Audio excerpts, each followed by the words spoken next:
മകനെ ശബരിമല തന്ത്രിയാക്കണമെന്ന കണ്ഠരര് രാജീവരുടെ ആവശ്യം അതേപോലെ അംഗീകരിക്കാതെ ദേവസ്വം ബോർഡ് മകന് തന്ത്രിയാകാനുള്ള അറിവുണ്ടോ എന്ന് ദേവസ്വം ബോർഡ് പരിശോധിക്കും. ഇതിനായി 3 അംഗ വിദഗ്ധ സമിതിയെ നിയോഗിക്കും. അവരുടെ അഭിപ്രായം ഹൈക്കോടതിയെ അറിയിക്കും. പ്രശാന്ത് കൃഷ്ണ ചേരുന്നുണ്ട്. പ്രശാന്ത്, നേരത്തെ തന്നെ ഈ മണ്ഡലകാലം തുടങ്ങുകയാണ്.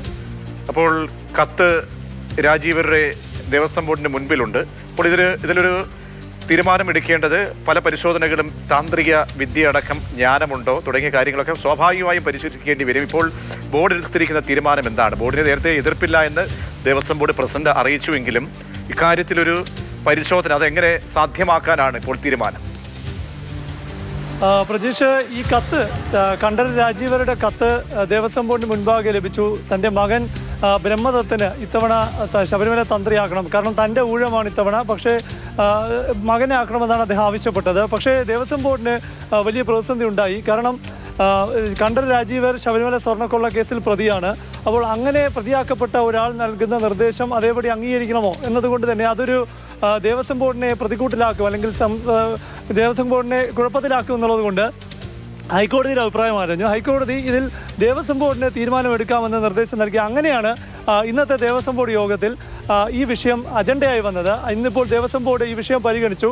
അപ്പോൾ കണ്ഠരര് രാജീവരുടെ ആവശ്യം അതേപടി അംഗീകരിക്കാൻ എന്ന തീരുമാനം തന്നെയാണ് ബോർഡ് എടുത്തിരിക്കുന്നത്. കാരണം ഈ മകൻ ബ്രഹ്മദത്തിന് തന്ത്രവിദ്യയിൽ ജ്ഞാനമുണ്ടോ എന്ന അടക്കമുള്ള വിഷയങ്ങൾ, അതായത് തന്ത്രി ഇങ്ങനെ ഒരു കത്ത് നൽകിയപ്പോൾ അതുമായി ബന്ധപ്പെട്ട് വലിയ രാഷ്ട്രീയ ചർച്ചകളുണ്ടായി. അത് സർക്കാർ തലത്തിലും അതുപോലെ തന്നെ സംഘപരിവാർ തലത്തിലും എല്ലാം തന്നെ പലതരത്തിലും വിമർശനങ്ങൾ, BJPയുടെയൊക്കെ പല നേതാക്കളും വിമർശനവുമായി എല്ലാം രംഗത്തെത്തി.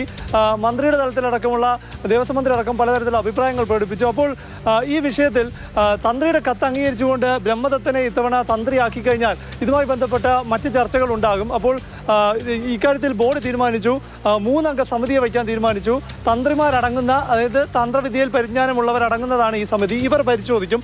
ഇവർ പരിശോധിച്ച ശേഷം ബ്രഹ്മദത്തിന്, അതായത് കണ്ഠരര് രാജീവരുടെ മകന് തന്ത്രവിദ്യയിൽ ജ്ഞാനമുണ്ടോ എന്ന കാര്യം പരിശോധിക്കും.